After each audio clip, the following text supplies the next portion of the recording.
this world, there is real evil. In the darkest shadows and in the most ordinary places. These are the true stories of the innocent and the unimaginable.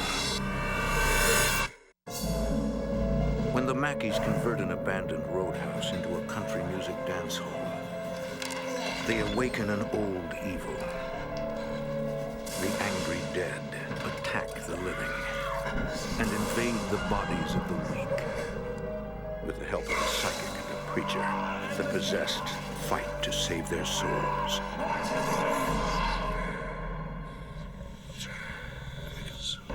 Between the world we see and the things we fear, there are doors. When they are opened, nightmares become reality.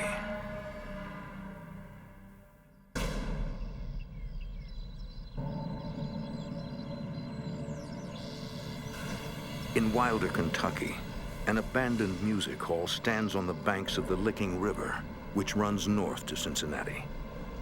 Local legend says that murderers and devil worshippers are drawn to this waterway, one of the few in the world that flows true north. Town records attest to the fact that it once ran red with blood.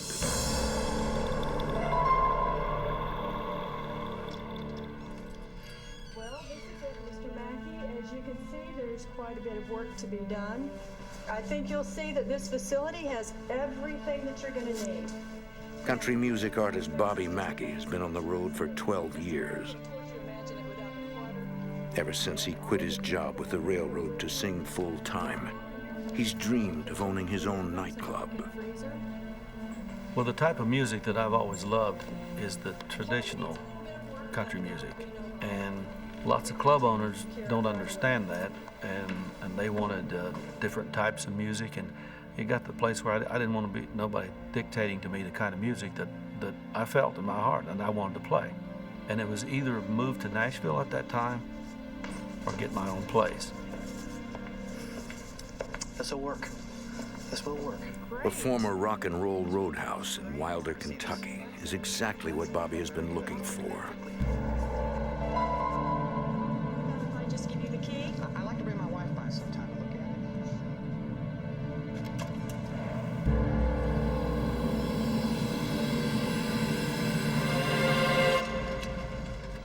it. Later that afternoon, Bobby returns to the club with his pregnant wife, Janet.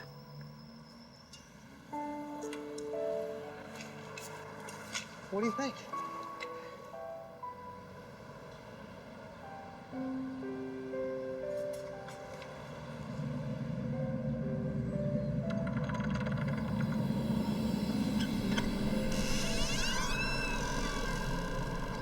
Come on, we'll go inside. Did you see that? See what? That door just opened. It was just unlocked. Come on in. I want to show it to you. Janet didn't want to come in here. She didn't feel right about it at all. Here. Come on, check this out. Watch your step, Janet, right here. Well, what do you think? Check it out. There's the bar right there. And the restrooms are over here, and... I don't have a good feeling about this place. Here, why don't you go check out the kitchen? It's really big in there.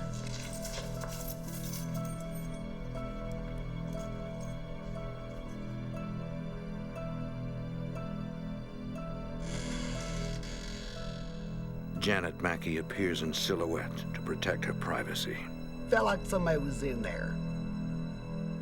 And there wasn't nobody in there but him and I.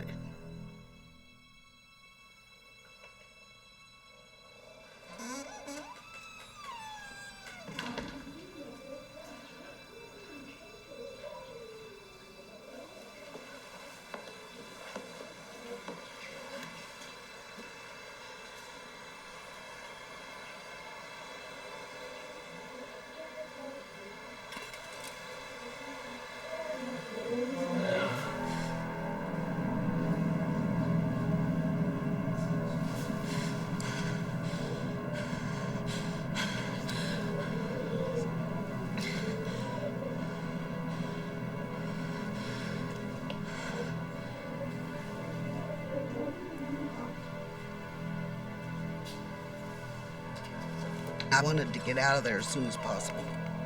Bobby? Who are you talking to? Nobody. What do you mean? I heard voices. Who are you talking to? Janet, I'm not talking to anybody. It's just you and me here, baby. So what'd you think? I don't have a good feeling about this place. I'm ready to go home. I'm ready to leave. Let's come back tomorrow. Let's think about this some more. Because all I want to do is get out of there. In my mind's eye, I could see it all. I could see the crowd. I could see people dancing. And there was nothing going to stop me. I had to have the place. From the day that Bobby signs the banknote and buys the place, he never looks back. His wife tries to support his decision. I was afraid of it, but it's always been his dream. I knew that's what he's always wanted. And I thought, well, I'll just hang in there and support him. One day, Bobby and Janet are cleaning up the club when a stranger arrives. Hi, howdy. My name's Carl Lawson. Carl Lawson worked for the previous owners of the club as a handyman. But he's been out of a job since a series of brutal murders forced the club to shut down. I've kind of been out of work since they closed. I'd seen more just unexplained acts of violence in and around that building than you shake a stick at. Any nightclub or bar is going to have its share of, brawls or fights. It's going to happen. Why was it shut down? But on this scale here, Well, this place used to draw really... it was abnormal. I need an ambulance here now. I got a gentleman down on the ground. He has a gunshot wound to the chest. The last year at the club was the most violent. 6 homicides. Carl believes that something about the place causes people to become violent.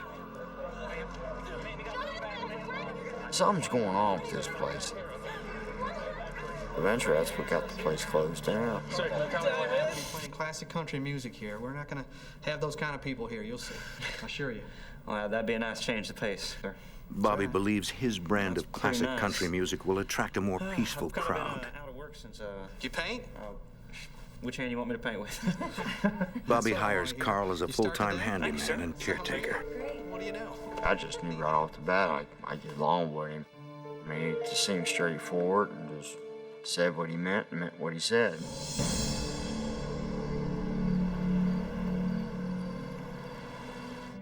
I think that'll just about do it.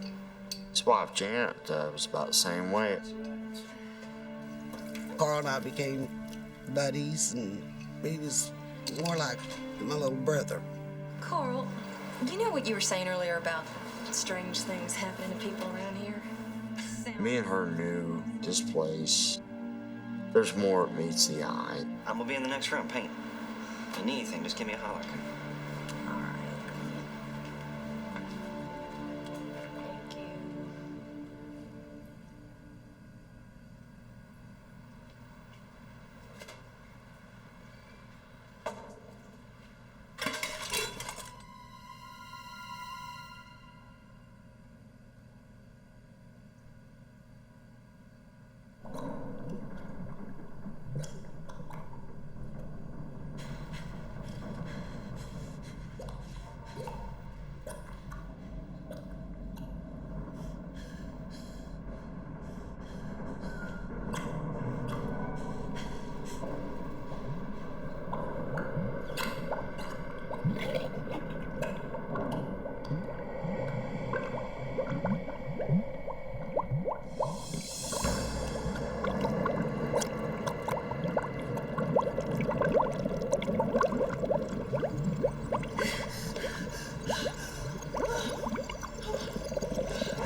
What happened?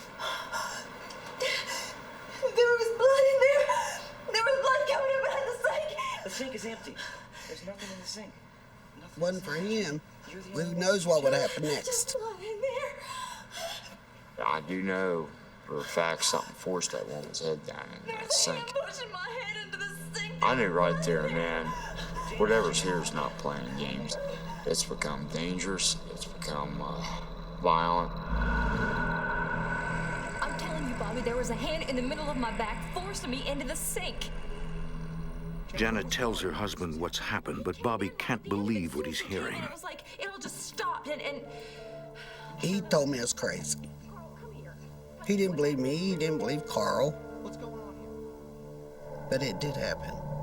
I'm telling you, I don't want you filling her head with any more of this stuff. Do you hear me? He's not putting anything in my head. I know what I saw, and I told him about it. Janet, ain't nothing. I don't believe in ghosts. Gotta be I've an heard enough. That's it. explanation. That is it. Something else. It can't be that. I couldn't dwell on it. Carl, sit down.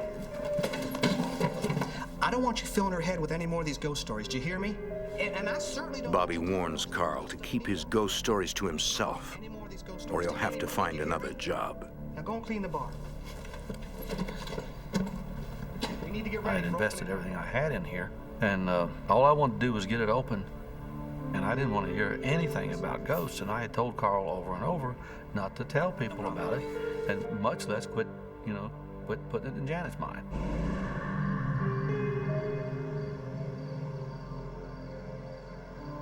One night soon after, police officer Larry Hornsby makes his rounds. I had a funny feeling all night for some reason. And at full moon, something's going to happen.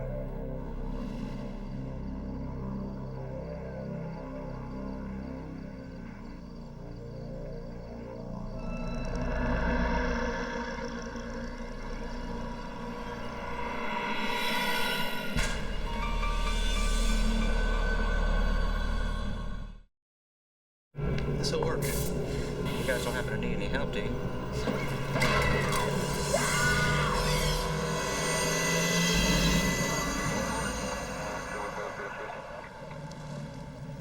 Officer Larry Hornsby calls for backup, suspecting a burglar may be inside Bobby Mackey's club.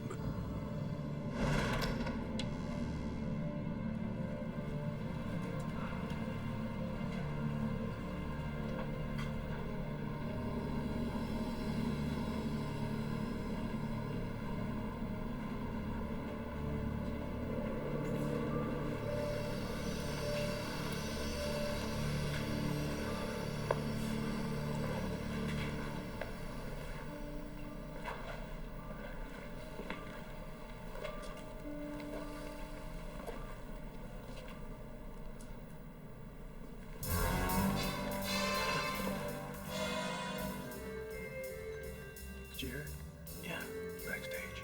All right, let's go. All right. Police! Come on out!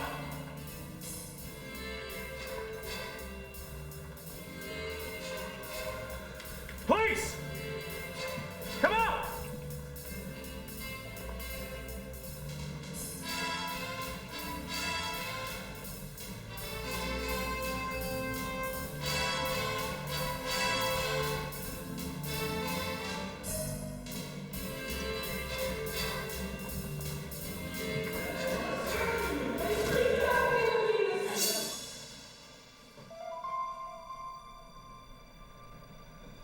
I knew there was a man and a woman in the radio playing. I heard the voice and I heard the music. There's nobody back here. What do you mean there's nobody back here? I heard voices in here, though. Me too. Front door. Let's go.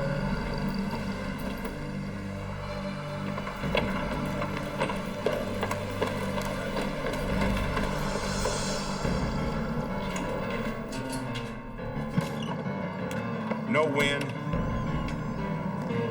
There was nothing could close that door. We was stunned. Put it that way in plain words, we was stunned. Hey. What are you gonna call in? We saw a ghost?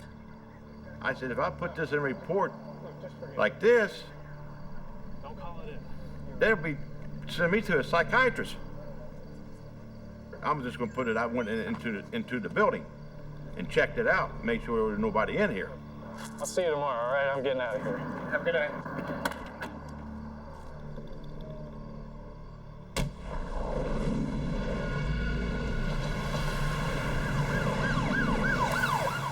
A few nights later, Officer Larry Hornsby returns to the nightclub in response to a fatal traffic accident.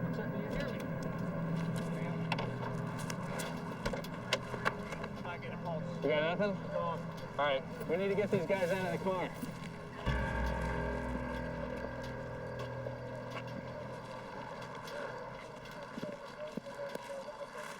We got anything to cover the bodies? Nothing in the car. Look, I need an EMT out here quick. I got 2 bodies from a car accident. We need the EMT. Thanks. Here.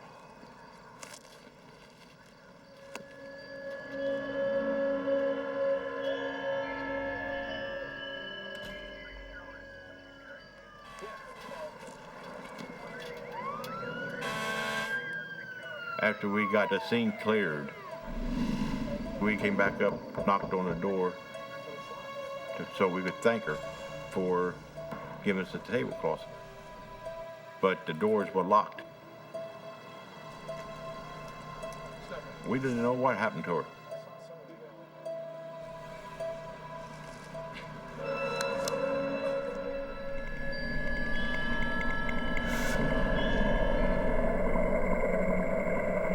The next afternoon, Officer Hornsby tells Bobby about the woman who brought out the tablecloths. Did you hear about that accident last night?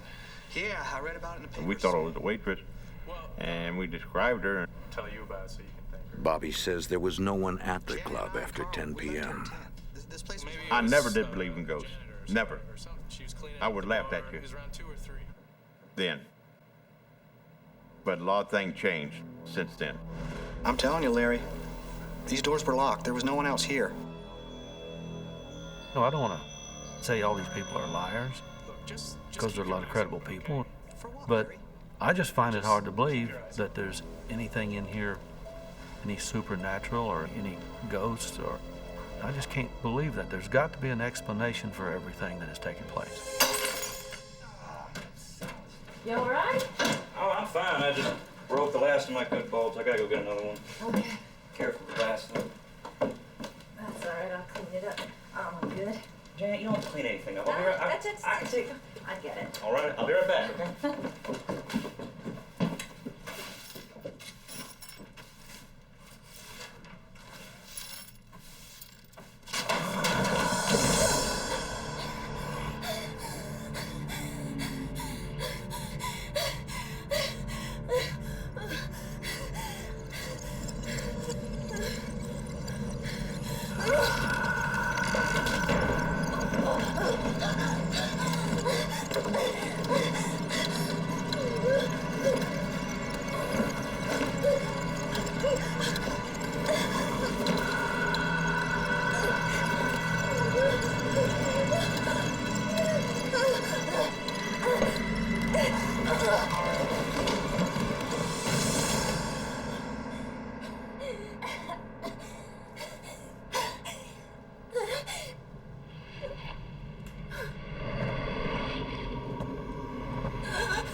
Get her in here.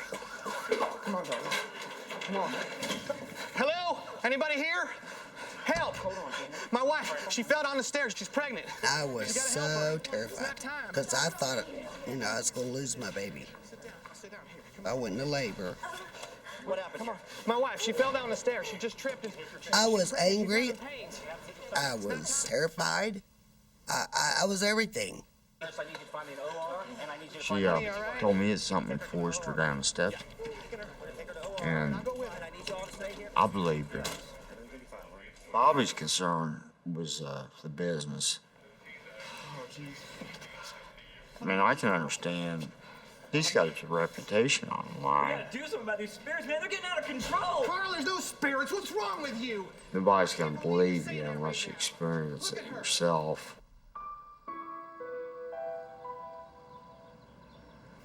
You all right? Do you need anything? Janet gives birth to a baby girl who weighs only 1 pound, 15 ounces. They don't know if she'll survive. In the following weeks, the couple monitors their newborn.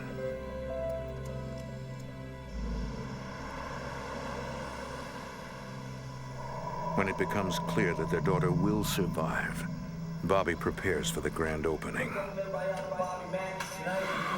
Great time. Opening night, I was kind of numb. I had a lot on my shoulders and a lot of stress and a lot of pressure. Don't forget Pig Soup actually behind the bar. Wish I was a king or had $1 million bucks, and I wish I had a penthouse view. I don't think about a Hummer or a limousine or vacations on the finest cruise. All I really want is a country girl, and plus we have always been true.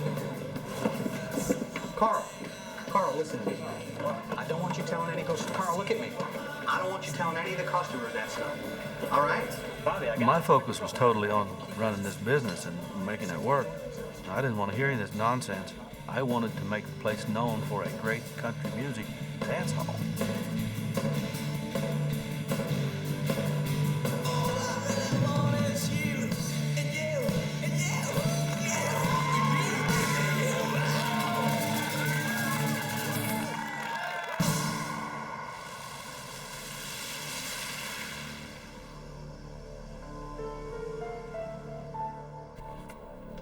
A few weeks later, Carl moves into an apartment above the club. He spends every night there, alone. Unless I had to go somewhere, I stay here. Kept an eye on it, protected it.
It was something like from a nightmare.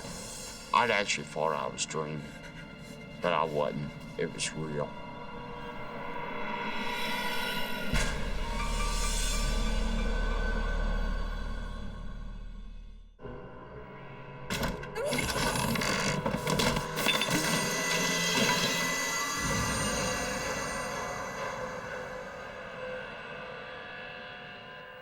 For weeks, Carl is in denial about what he's seen.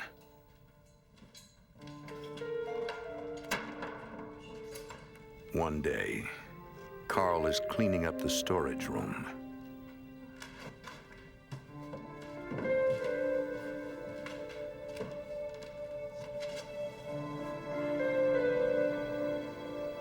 My love is as deep as the sea, it flows forever.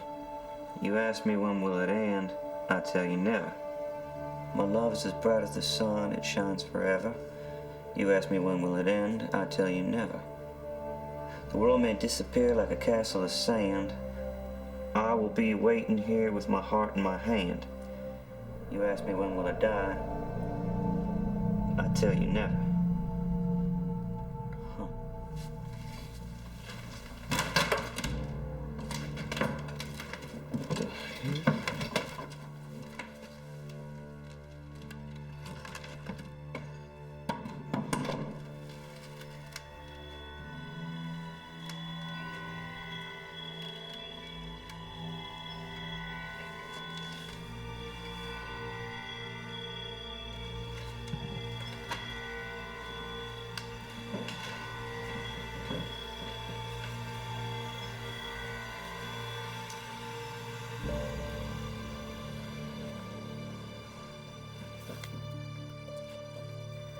The diary contains the personal confessions of a woman named Johanna, a dancer who performed at the club in the 1930s.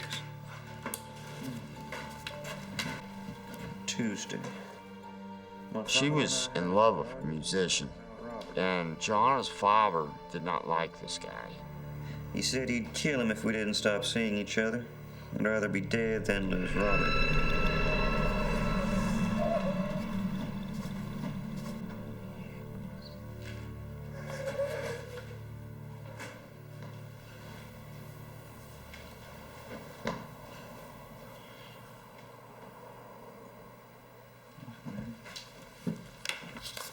Johanna writes that her lover mysteriously disappeared.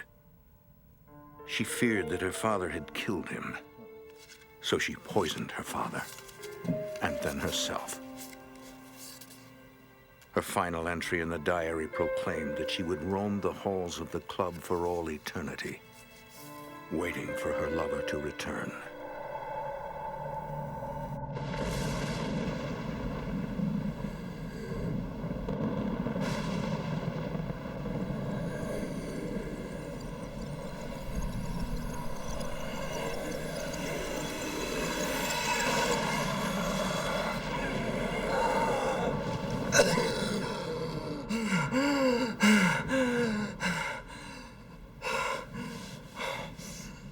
I couldn't breathe.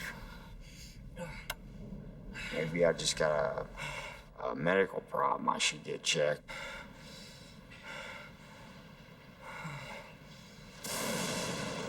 Carl is unable to sleep.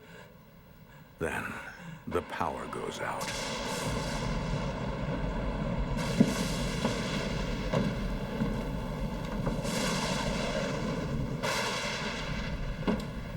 Carl goes to the basement to check the breaker panel.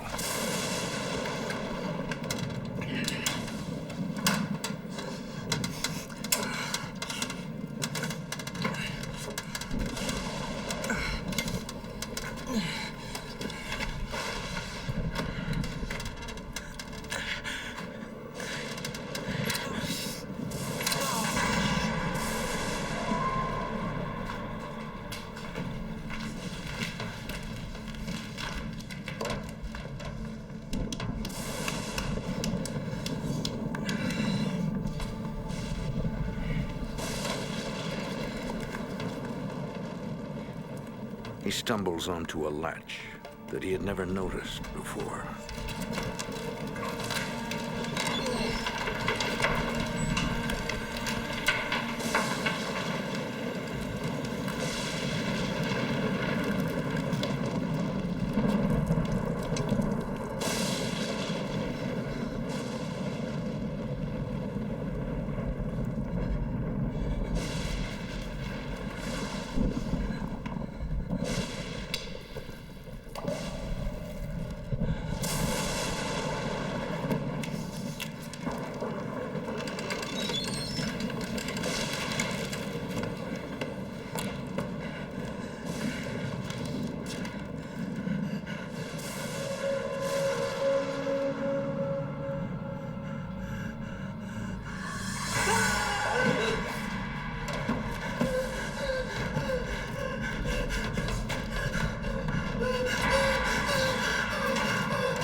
Desperate and frightened, Carl returns to the basement, carrying a vial of holy water. I'm a firm believer in Jesus Christ. I felt if it's evil, get some holy water or something, keep what's down there from getting back up here.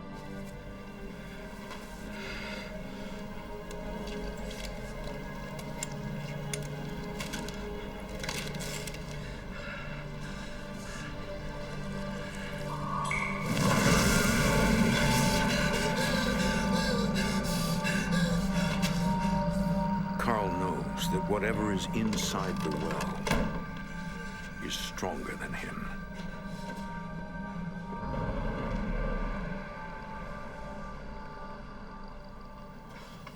Look at this place.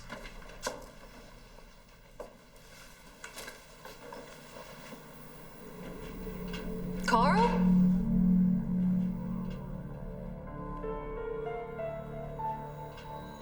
Are you all right?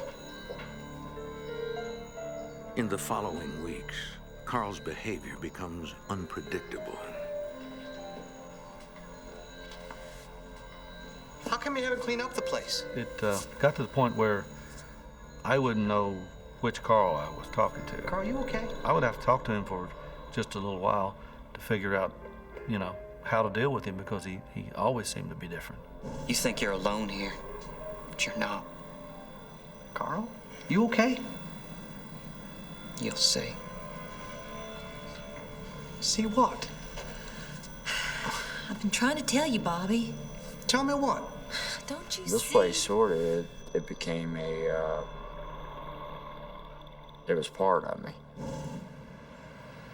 Bobby Mackey stays focused on his business. He asks a friend, Doug Hensley, to help him produce a television commercial. So, come on down to Bobby Mackey's Music World, where the good times never die. Although Bobby refuses to believe the nightclub is haunted, he confides in his friend about the strange occurrences. So how's everything going? Pretty good. I'm having a problem with one of my employees, though. Who? A kid named Carl. That young Once kid. Bobby had told me the He's story, seen ghosts. I asked him Really? why he kept it He says quiet. he's seen ghosts. He's telling And he me said that a lot of people are afraid of ghosts, and he didn't want the word out. He firmly said he didn't believe in it, but his wife and Carl Lawson believed the place was haunted. As a writer, Doug is intrigued by the incredible story. Do you mind if I talk to him, though? I guess you want to talk to him, you can talk to him, but Love to.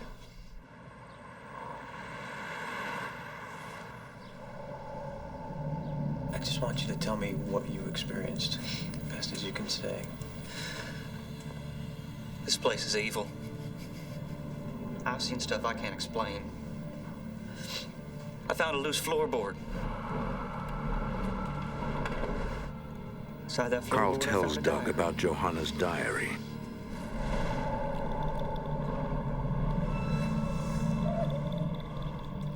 And the two men he saw in the basement.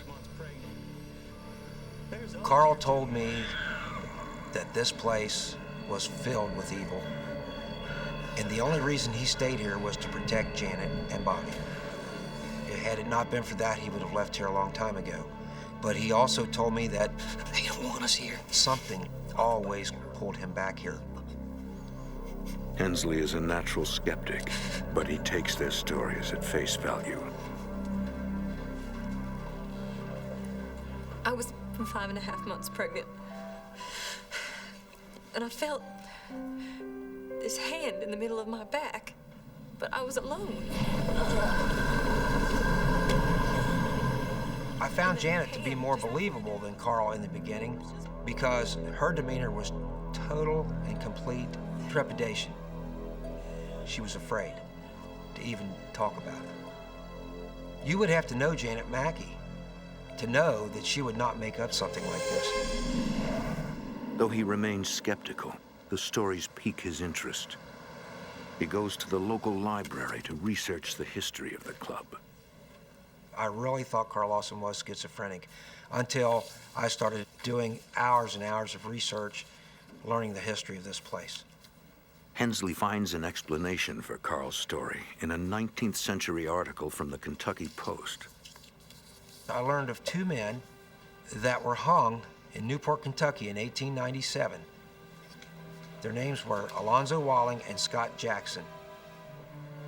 Alonzo Walling and Scott Jackson, two Cincinnati dental students, were convicted and sentenced to die by hanging for the murder of a young socialite named Pearl Bryan. Her headless body was found near the site of an old slaughterhouse in Wilder, Kentucky. She was 5.5 months pregnant at the time of her murder. Alonzo Walling swore a curse on the gallows and said that he would come back from hell and haunt everyone involved in his trial and haunt the place where Pearl Bryan's head was.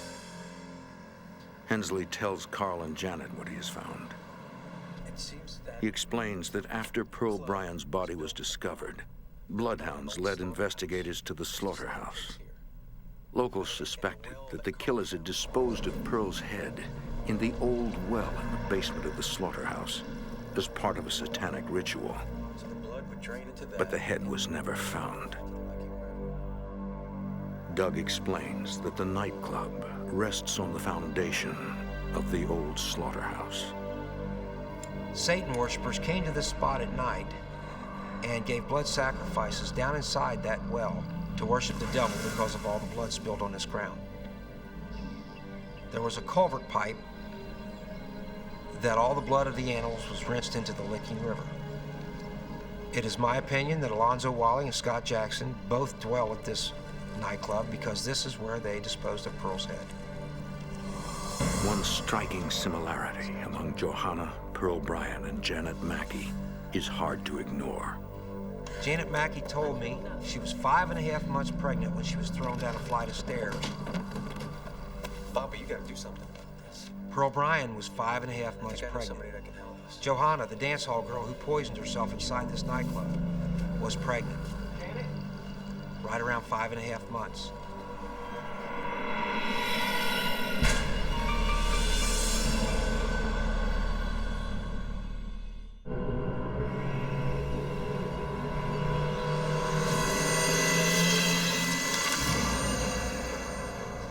Doug Hensley knows that there are angry spirits inside Bobby Mackey's nightclub. Hoping to bring peace to the building, he invites a psychic named Patricia Michelle. Michelle is a nationally known medium and psychic counselor. She claims that since she was a child, she has been able to communicate with the dead. Patricia, this is Carl. When I arrived at the club, I met Carl, the caretaker. They're here. He started to talk, and I said, do me a favor, Carl. I said, don't talk to me about any spirits. I said, let me walk through the club. Let me experience what I experienced. I have what they call inner vision, or second sight.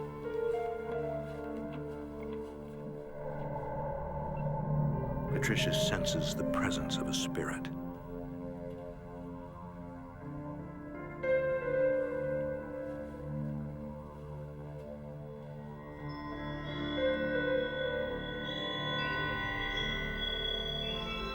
What's your name? And she said, my name is Johanna. I said, what happened to you? Why are you here? She said, I know I'm dead. I said, why don't you let me send you to the light? And she said, no, lady. She said, don't send me to no light. Patricia realizes that Johanna's spirit has chosen to remain earthbound. I think that what is in Bobby Mackey's nightclub are ghosts that believe there is no place for them to go. And so they would prefer to live in this nightclub than to go on to a place where they may burn for eternity. That's what they think.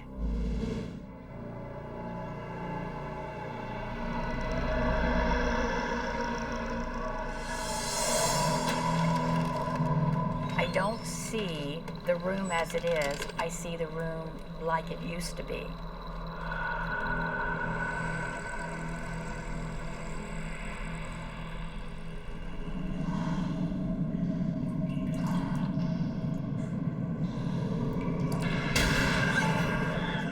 Patricia sees a vision of a decapitated head. I got this overwhelming feeling of nausea. I felt like I was spinning. I couldn't wait to get out of there.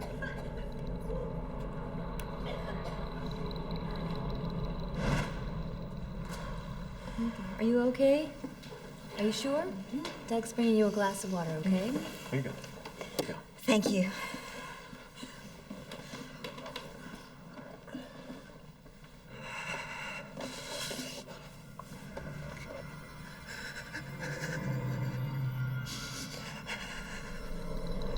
The psychic senses the presence of two evil spirits. Carl, the two men in the room. I think they're trying to I use said, your Carl, body. these two men in this room, I said, I believe that they're trying to use your body. I think it makes them feel comfortable. They were enjoying their senses, touch, smell, taste. For me, I was controlled. Carl, they've gone now. Carl, it's okay. They've gone now. The psychic tells Carl he cannot fight these spirits I alone. think you're going to need to get a minister to help you. I definitely felt that Carl was possessed. And I told him then, I said, you really need to get a minister or someone to help you. Doug Hensley brings a Pentecostal minister to meet with Carl. And he told me that this was the most evil site that he'd ever stepped foot on in his life, that it was full of evil. Why don't you guys wait here? He said, I've been doing this for years, and I'm telling you, Carl Lawson is demonically possessed.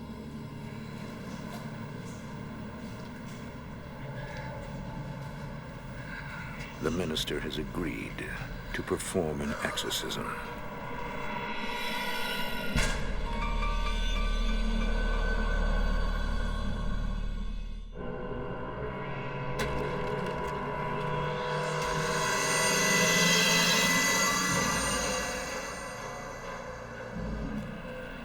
Pray for us. He asked me to stand outside the room, and he and Carl went into the old kitchen and sat at a table, and the minister started performing an exorcism. You're a living gateway for violent spirits. It's not a natural type of thing. They want to live inside of you. So what I'd like to do is to have us pray together. I don't think you understand, preacher. They're gonna kill me. They're gonna try to kill you too. No, it's all right. It's going to be okay. We have God on our side. Just pray with me. It'll be better, you'll see. Let's just go ahead. Our Father, who art in heaven, hallowed be thy name. Thy kingdom come, thy will be done on earth as it is in heaven. Give us this day our daily bread. Forgive us our trespasses, as we forgive those who trespass against us. And lead us not into temptation, but deliver us from evil. Carl? Carl? Carl? I'm not praying to anyone, preacher. Who are you?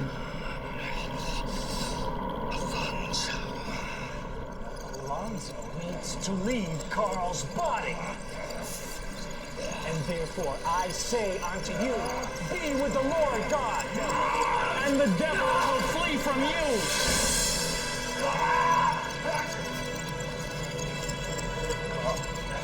Carl, submit yourself to God. Flee from the devil, and he will flee from you. In the name of Jesus Christ of Nazareth, I command you to leave Carl's body.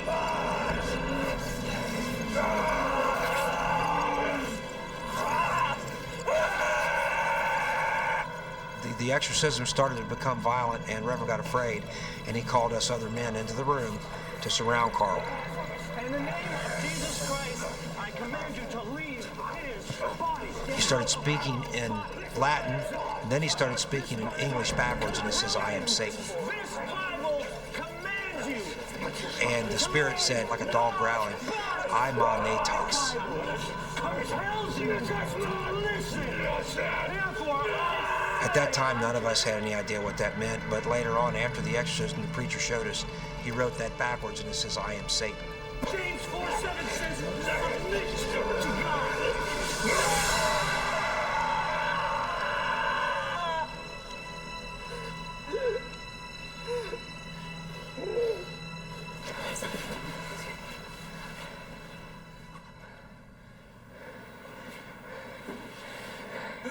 Carl, can you hear me?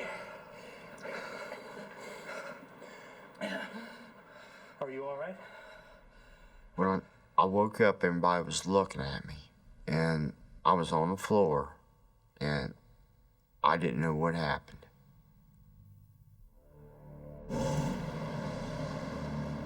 After the exorcism, Carl decides it is time to move on. I felt different.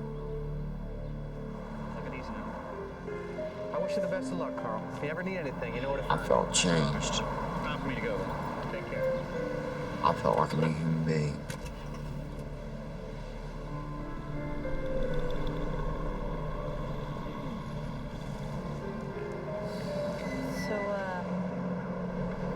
Guess I'll be getting on too. How about a cup of coffee? Come on. No, it's okay. You take it. I didn't need to have to have spirits tell me to get out. I got out, and I never went back.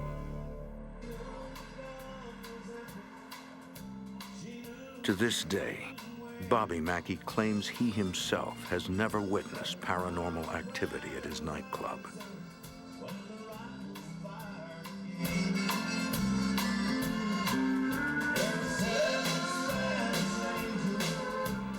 I don't know if the place got a hold of me or anything unforeseen is holding me here.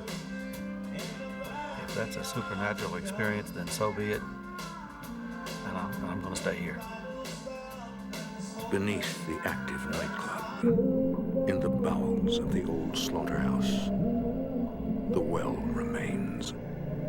Some say that it is still a gateway, and that an ancient evil hides deep inside. In this world, there is real evil, in the darkest shadows and in the most ordinary places. These are the true stories of the innocent and the unimaginable. In Florida, the Dunham family moves into a home that seems ideal, but they soon find themselves under attack. An unseen enemy tries to drive them out, forcing them to fight a war against the world of the dead.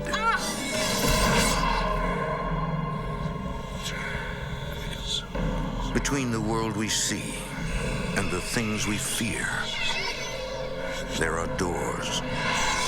When they are opened, nightmares become reality.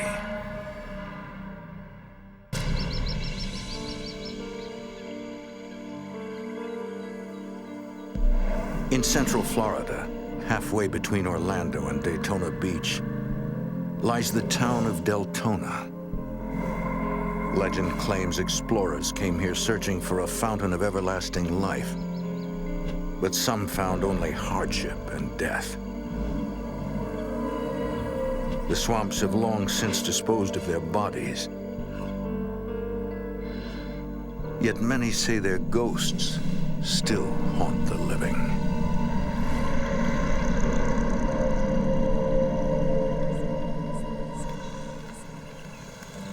The Dunham family arrives in Deltona in June 2001, looking for a larger home to fit their growing family. this the right place? Ed earns a living renovating houses after retiring from a career as a U.S. Army Ranger. A gentleman that I did some work for him, he had a bunch of property. He knew that we were looking for a different place. He's like, here's a set of keys, bring your wife out here and let her take a look at it and, you know, look around. That's really something. What do you think? Beth has taken time off from her work to raise their daughter Emily. I was really excited when we pulled up and saw this nice house in a nice neighborhood. This was a house with its own yard, and it was going to be enough for everybody to, you know, have their own space. Matt! 12-year-old Matt is Ed's son from a previous marriage. He stays with Ed and Beth on weekends. Yeah. It was awesome. It was just picture perfect. I liked it all.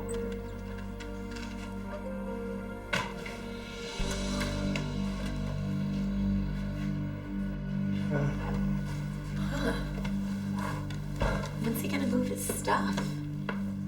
Said he didn't want it anymore. Said we could use what we wanted and put the rest in the garage. Well, that's weird. Ed and Beth find it puzzling that the owner hasn't moved his belongings. Check out the bedrooms. Right? Huh? See if there's one you like. Okay, Ed, there's a half-eaten food plate. Come on, just throw it away. That's gross. Not that much.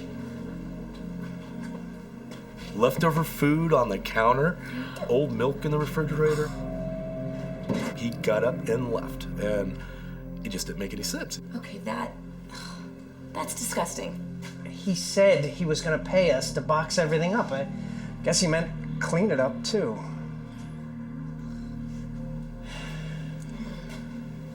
What do you think? Huh? Should we take it? It is a good deal, especially if we can rent to own. Yeah. We're not gonna get anything else for this price, so yeah. Well, you champ. It's awesome. You come here all the time. All right, it's settled then. We were so excited about getting this house. Check out that yard, huh? Throw a ball. We were like, okay. We jumped right on it. We just went for it.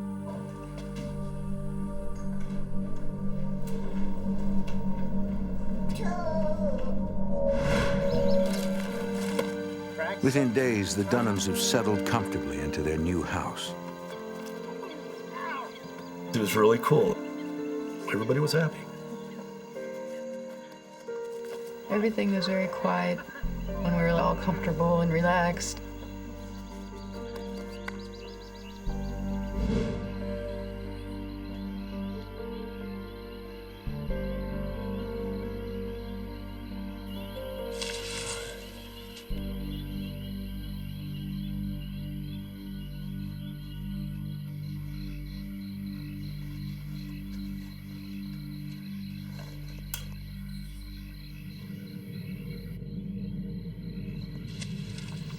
I felt like somebody was watching me.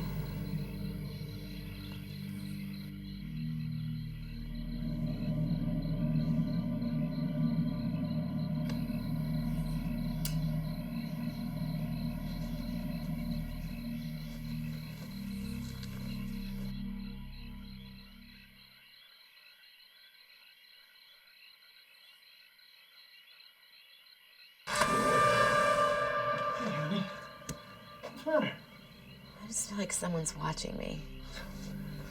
What are you talking about? I just feel like somebody's out there. There's somebody out there? Seems like it. Did you see something? Did you hear something? I heard a little something. Like what? Just a small noise. Hey, come on. It's nothing, all right? Yeah. Look, hey, tomorrow I'll put up some blinds, all right? Okay, great. Thanks.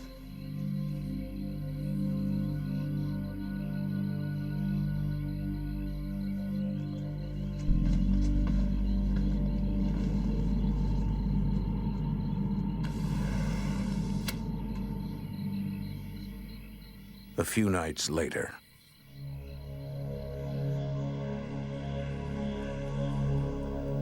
I was in a deep sleep when I smelled smoke. Honey, get up. Get up. I think I smell fire. Get Emily. Go get Emily.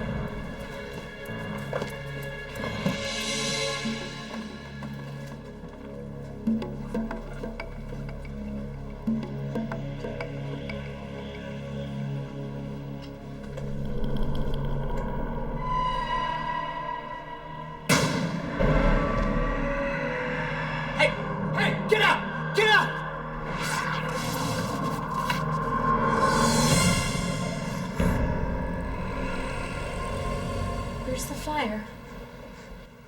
I don't know. There was a guy in here. Is there a fire? I don't know. I'm either losing my mind or there was something there. Well, what exactly did you smell? It was cigar smoke. There was a guy sitting on the bed. And she goes, It's gone. there's no guy there now. So there is no fire. And I'm like, there's a guy here. I swear to God, there was a guy here. I believe you. I just told him that I'm gonna go to bed now because there's no fire and you can figure out what was going on.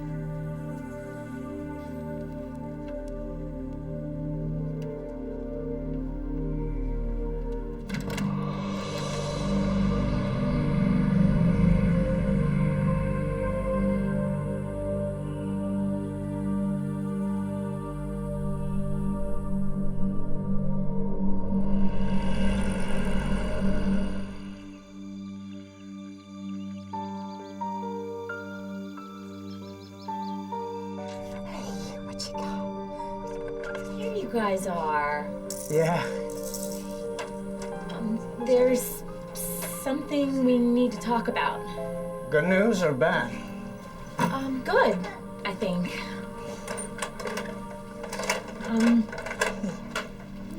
I'm expecting. Well, that's good news, right? Well, how can we afford another child when we can barely make ends meet as it is? We'll manage.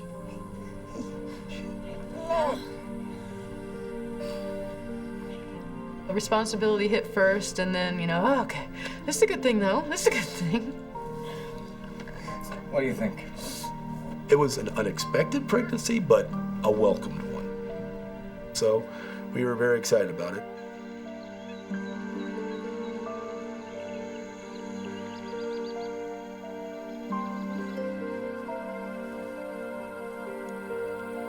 As Beth's pregnancy progresses, she begins taking naps whenever Emily sleeps.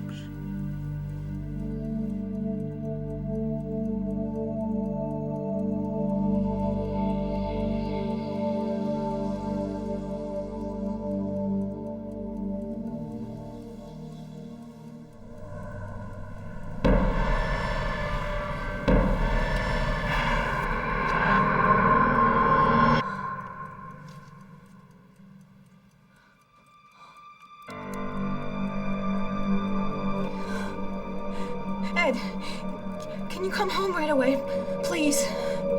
I think someone's in the house. I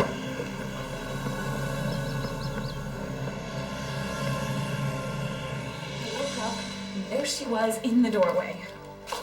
Ed finds Beth and Emily safe, but shaken. I mean, she just stood there staring. And then when I called you, she disappeared. Hey. You all right? I think so. What did she look like? Older. She's 60s, 70s. This woman she described fit my mother's description to a T before she had the cancer. Sounds like my mother. Your parents always say, when I die, I'm going to come back and I'll be watching over you. What if it was her? I was kind of thrilled by the idea that my mother might have made a visit. But then why is she scaring your pregnant wife half to death? I mean, that's not protective. You're right.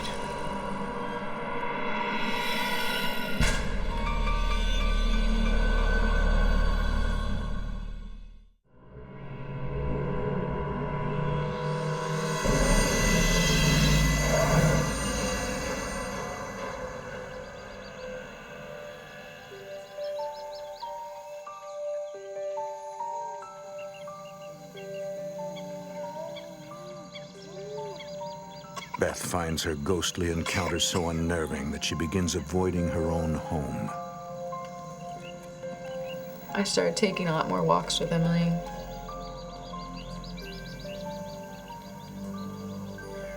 We spent as much time out of the house as we could.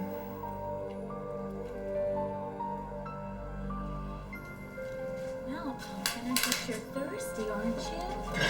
I'll get you something to drink, sweetie. Yeah, you're such a good girl.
Ed?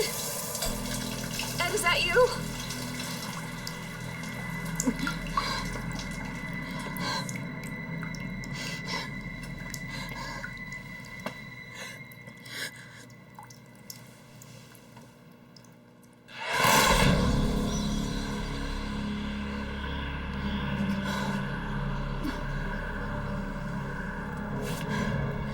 Oh, Emmy.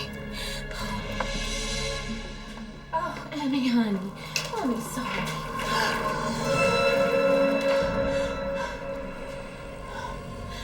Oh, let's go. Let's go, honey. That was like straight out of the scenes from movies.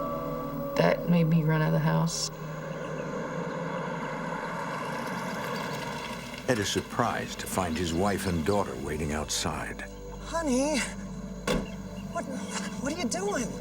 It's still happening, Ed. It's still happening. We walked in the kitchen, all the cabinet doors were wide open.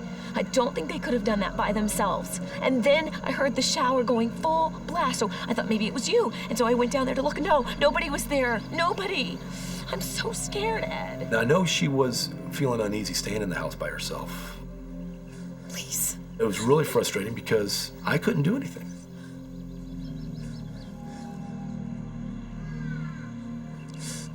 Get out. Get out and leave us alone. If you want to mess with somebody, mess with me, not with my pregnant wife. I think if I get loud, it'll make it go away. I swear to you, all right? I will make our house safe, okay? All right. That night, Ed and Beth argue about how to deal with the ghosts. They haven't done anything harmful. You don't think they're dangerous? They're just messing with you. Well, I still don't like it. Well, what, you want to give up the house? No, I love the house. I just don't love them. I'll fix it. How? I don't know. I'll find a way. In the meantime, just lighten up. Okay, lots of people live with ghosts.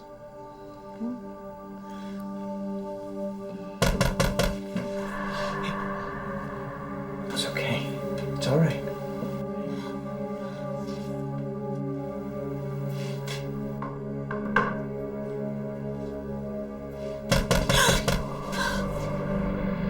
And I had chills up and down my spine. It's probably just the pipes. Scared the hell out of me.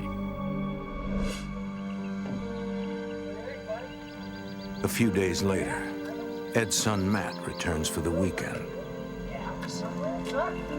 Nice new room with some blinds in there. We'll play ball a little bit later.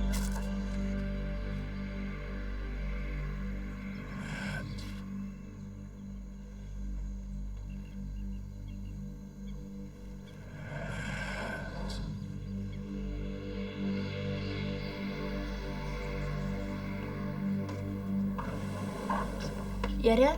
What's up, buddy? You called me? No, I didn't call you.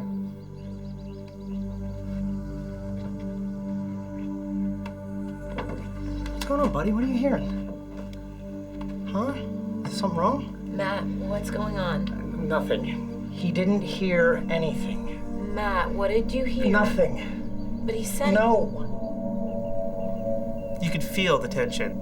I'm gonna go outside. You knew it was there, but you didn't know what it was about. Look, I don't want the children involved. Let's leave them out of it, all right? Well, maybe he shouldn't come over here until whatever this thing is out.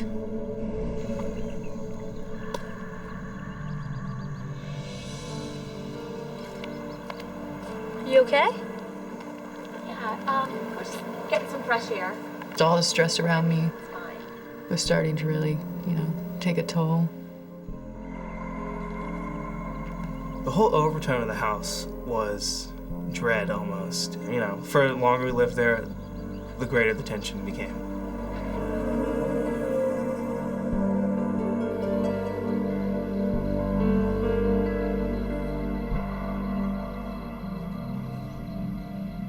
For the Marines, any contact with the terrorists was an opportunity to gather intelligence. The gunman who accepted the phone was indeed Sal Morgan.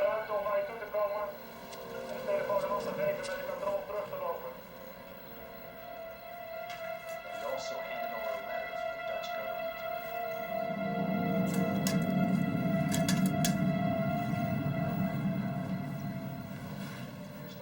The terrorists' demands were complex.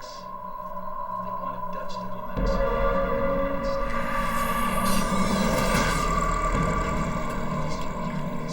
I was petrified. I was just so freaked out.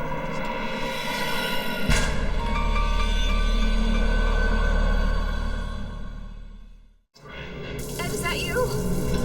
No, if you want to...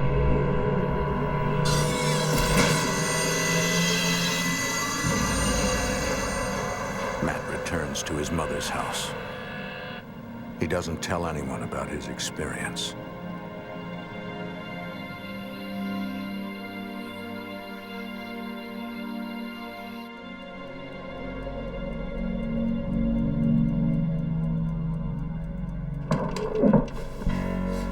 Did you hear that? Yeah, what was it? All right, okay, calm down, all right? All right, calm down, okay? We'll check it out, okay? You could hear somebody being dragged.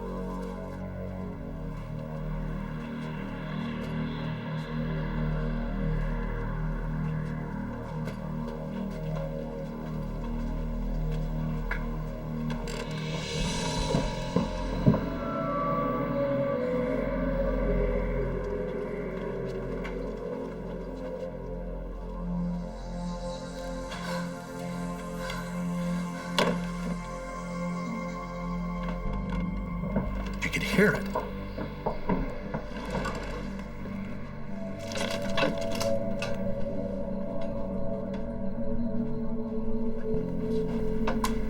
Nothing would be there.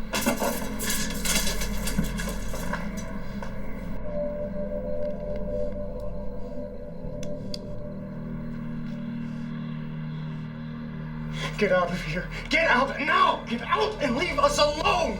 We don't want you here! Leave! Now! Ed, please don't do that.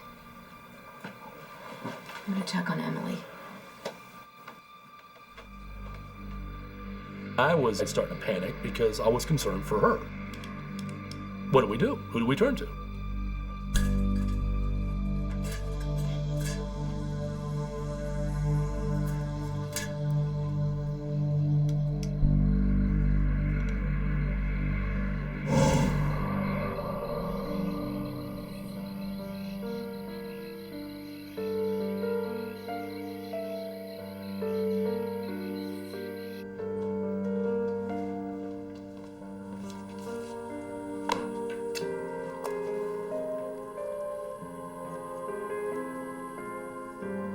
I couldn't do anything, and it made me feel hopeless. That's when I got online and tried to find answers.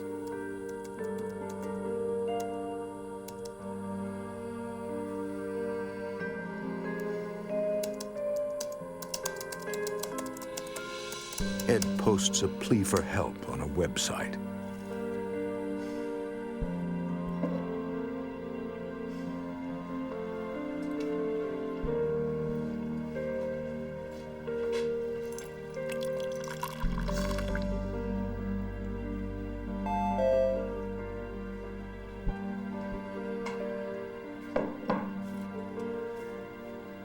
Ed receives a reply from Dusty Smith, founder of the Daytona Beach Paranormal Research Group.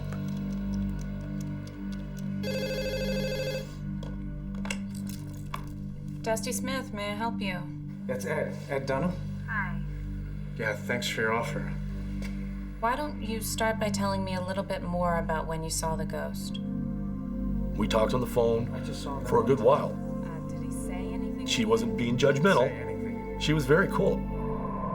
He kept saying over and over, I'm not crazy, this is really going on. It's been my experience over the years that when somebody tells you that, then you've got a solid haunting. If you don't mind, Dusty arranges a time for her research team to visit the Dunhams' house to conduct an investigation. We'll see you then. Thanks.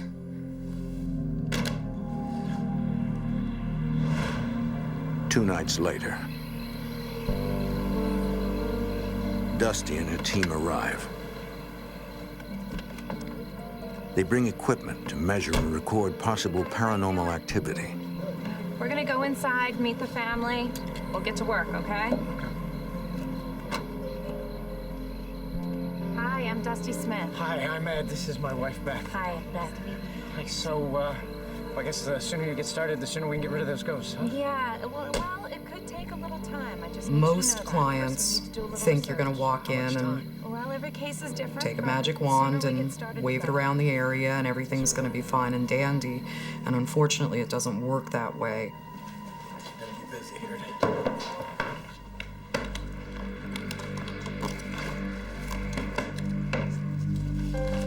What happened in the half hour before you saw the female apparition? Well, Dusty interviews Ed and Beth as her team sets up its equipment. The researchers record the baseline temperature in each room so they can identify sudden changes. They also record EMF readings. Dusty theorizes that fluctuations in electromagnetic fields can be caused by paranormal activity. I started noticing more noises and activity since I found out I was pregnant. I mean, I don't know if it's stress or if it's just nerves or if it's even related, but... About a third of the way through the initial interview, we heard a banging on the wall. The temperature's dropping a little bit. And we were like, okay, what's going on here? Ed, what's on the other side of that wall? The garage.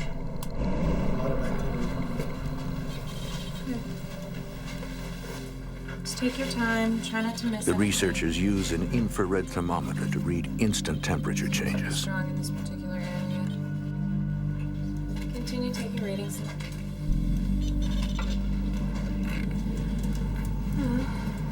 Are you getting any readings here? No, I'm not getting any reading at all.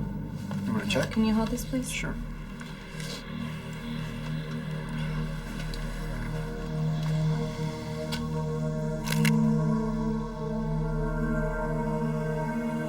It ain't the hot water heater. I checked it a bunch of times. Good, but right now we have to document everything. Okay, sit down.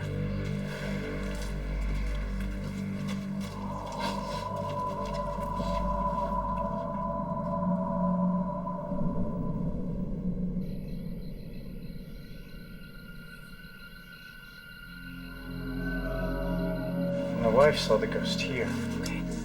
The researchers investigate the areas where Ed and Beth report seeing apparitions. I smelled smoke and I worked my way down the hallway. Something Over in here, there was the first ghost. It was here.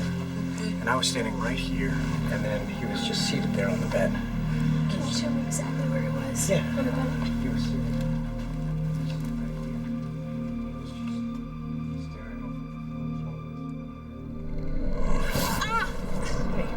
You all right? It yanked my head backwards to where it literally hurt my neck. All right?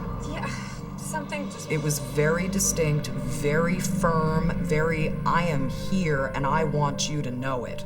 Hey, guys, leave her alone! Hey, Ed, be careful what you say in this house. Don't yell or act aggressive when something happens.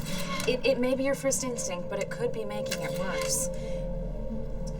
Okay, I am detecting a lot of activity here, so let's set up an audio recorder here on this table and a video camera down the hall. What are the recorders for?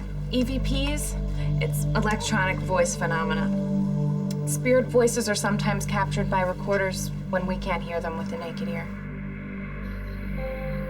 For the next few hours, the researchers continue to document temperature fluctuations in EMF readings.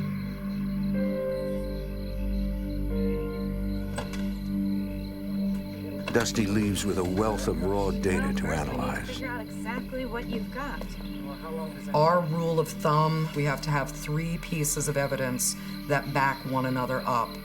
And then we can say, okay, that was a paranormal experience. We'll figure this out. I was truly hoping that she could make it, poof, go away. The next day, Dusty picks up property records from the county courthouse. Hi, I'm Dusty Smith. I called about the house in Deltona. Okay. On Mason Drive? Okay, great. Hey, pizza. Sure. Okay. Thank you.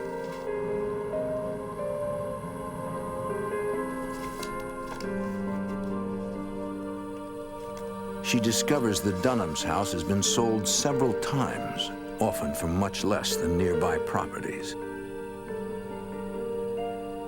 She learns that local Native Americans once considered areas around Deltona sacred land. Dusty believes 2 previous owners, a man and an elderly woman, died inside the house.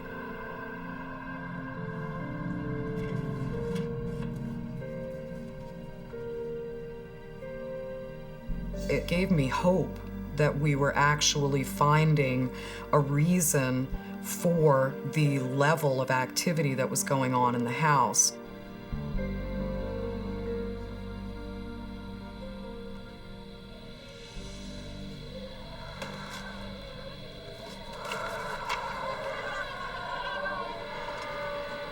Dusty is alarmed to hear so many voices on the tape. We may be up against something that we weren't ready to handle.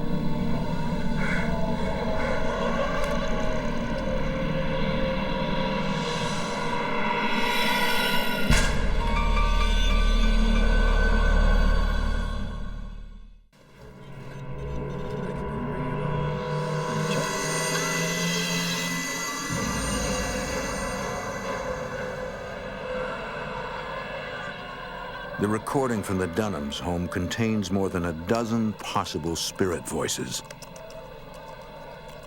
Dusty realizes she cannot handle this alone. Her research leads her to a psychic medium in Pennsylvania named Kelly Weaver.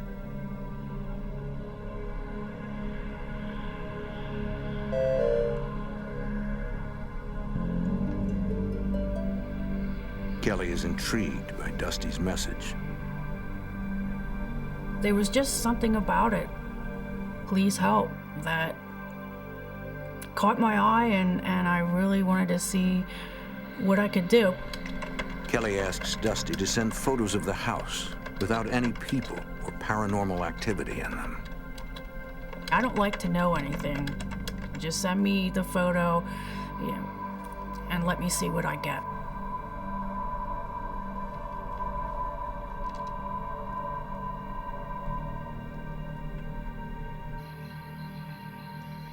It looks like She probably died in this room, and then the man would have died down the hall. But at least we're starting to get some answers. I was hoping on that we could make it go away. It doesn't make me feel any better. What if this is not a friendly spirit or a bunch of friendly spirits? It could help us figure out how to get rid of them. No, I just need to do what We were hopeful that we were going to come up with an answer for the reason of the haunting.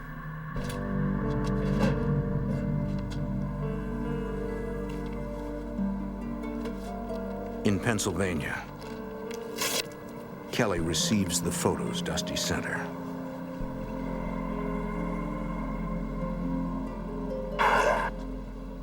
Every time I tried to touch them, I got a headache.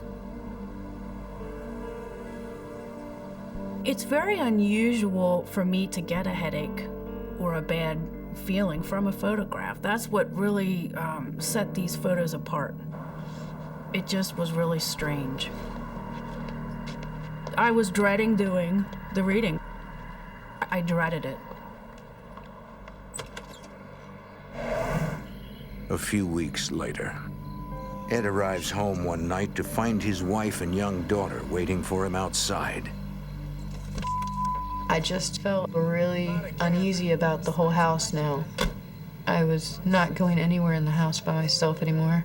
Yeah, well, I feel much safer out here than I do in there. Look, that is your house. You have a right to live in your house. I wanted her to be happy. I wanted her to be able to stay in the house during the day. You don't have to deal with it all day. I wanted us back normal again. Maybe we should move. I don't want to have another baby here. Our talk started getting more serious about should we leave. We can't afford it.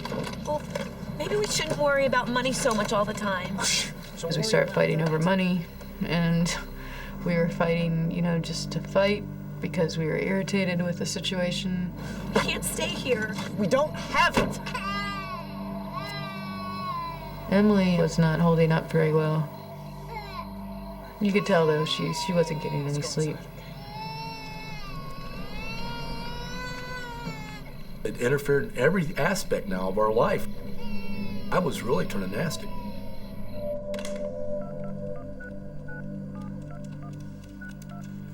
Ed hopes that by now, Dusty has found a solution.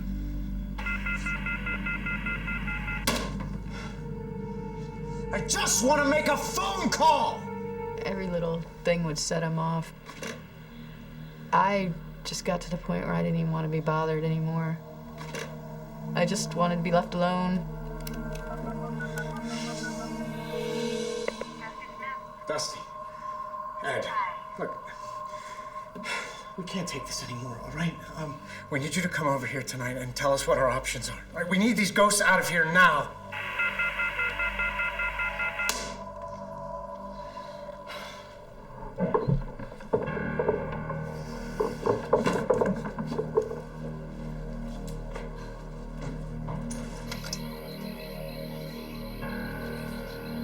Where are you? Where are you? I heard you.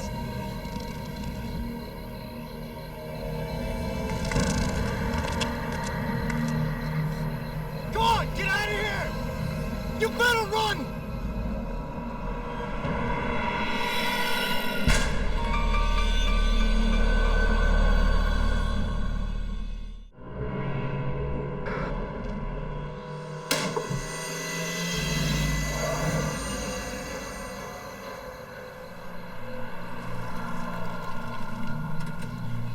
Oh, I know you're there. I'm coming.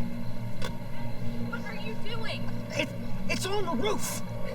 You have to stop confronting it. It's up The on the fact roof. that Ed was ex-Army Ranger basically dictated his personality. He literally took the stance of, this is my ground, you're not gonna take it from me or my family. Okay. It was just there on the roof. Is this figure, this I don't even know what it was. It was a dark figure standing on the roof, but it was definitely there. In the image, Dusty sees orbs that she believes may be spirits drawn to Ed. I shined a flashlight. I just Unfortunately, they're very attracted to him because they know he can see them. I believe you. You go inside. I'll turn off my car. I'm right behind you, okay?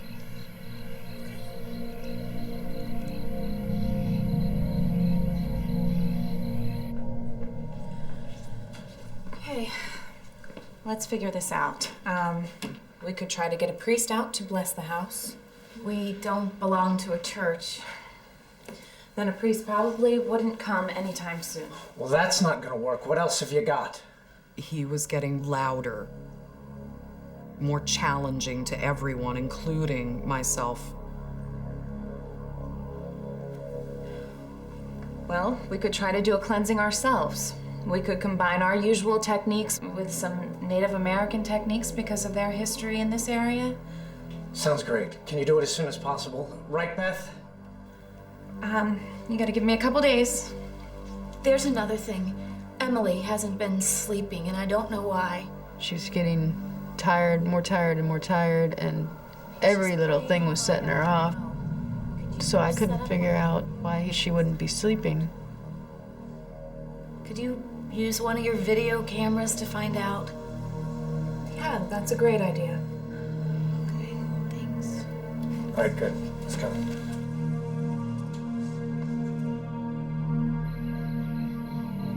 So what we'll do is set up a video recorder, a sound recorder in this room, and it'll record everything that happens in Emily's room when you can't be...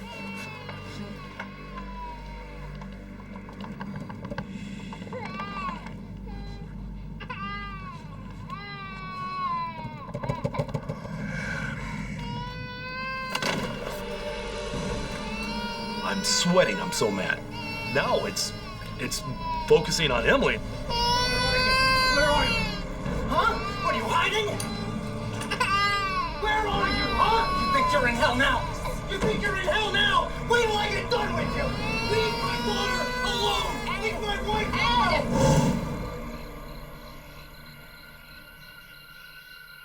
So we'll have Emily's whole night's sleep on video? Ed and Beth move Emily's crib to their bedroom, where they feel she will be safe.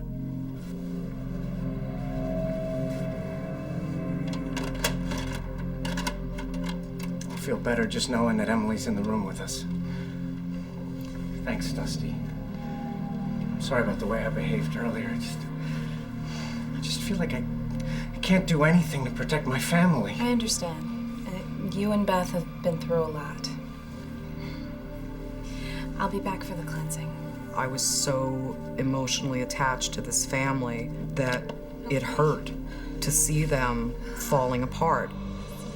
It hurt to see Ed being as aggressive as he was and Beth not understanding why. It ripped my heart out. It got very painful.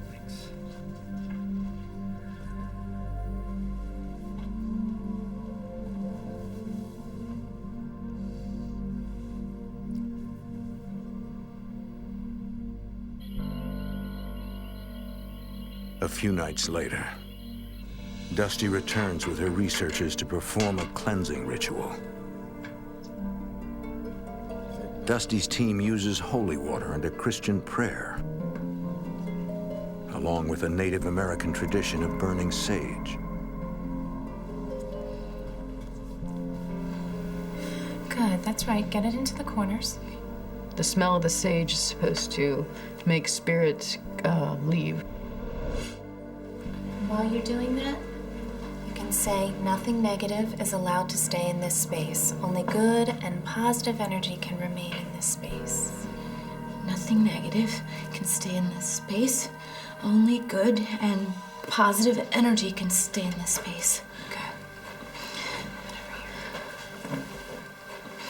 Nothing negative can stay in this space. Only good. Beth helps the group cleanse the entire house. Beth, I'll give you this card. It's a prayer to St. Michael. It may make you feel better if you're ever uncomfortable in the house. Okay. After everything was over, I felt a calm. I felt like their coming out and trying was really helpful. I'd better switch out the videotape in your room. Oh, sure. She's finally sleeping well. Good. Go ahead. I'll try to wake her.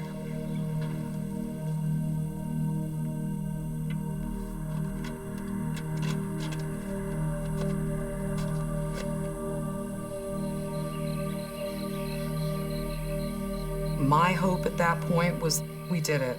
We helped this family. They've taken the high ground. They won their house back.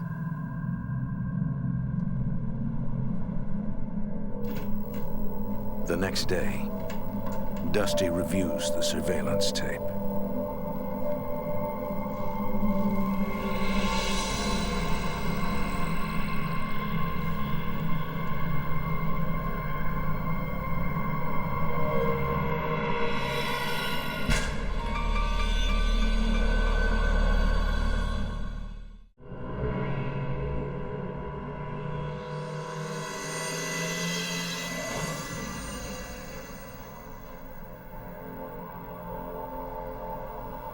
Dusty continues to study the surveillance video of Emily's crib.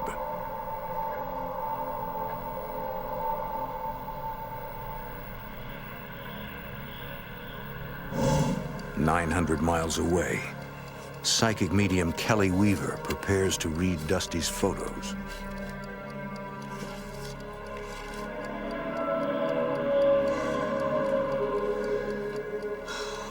May my guardian spirits and angels guide me as I read. Keep me safe.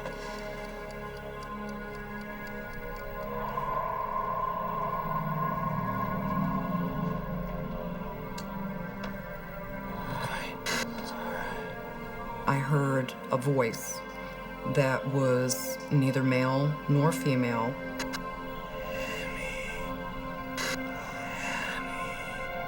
It called out Emily's name.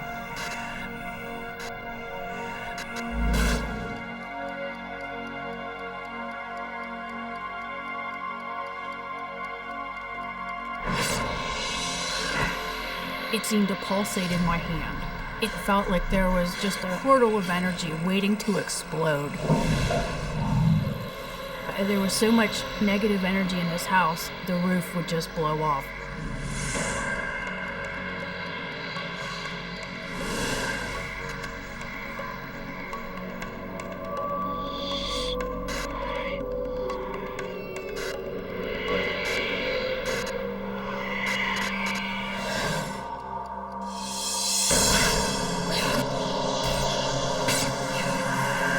This is something more evil. This is a darkness.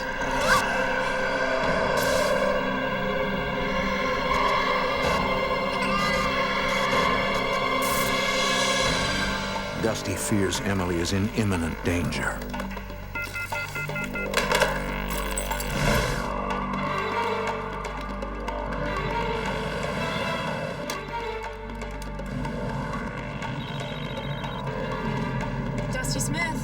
I told her I really had bad feelings of what was happening.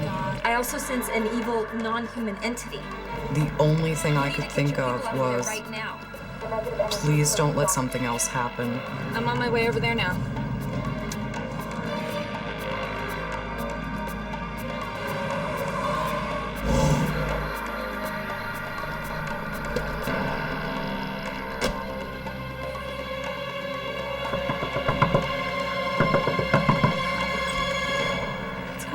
Where's Emily? In our room with Ed? Why?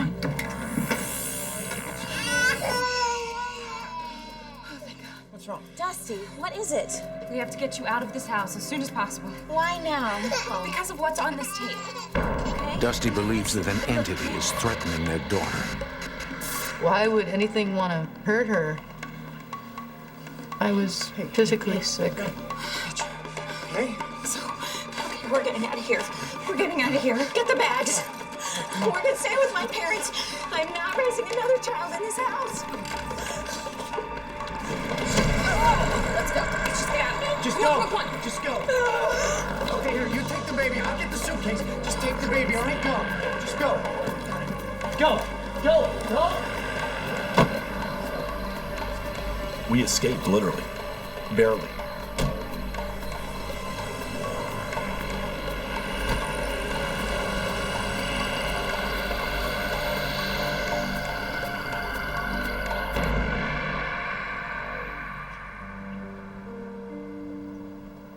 The Dunhams find a new home in a neighboring town.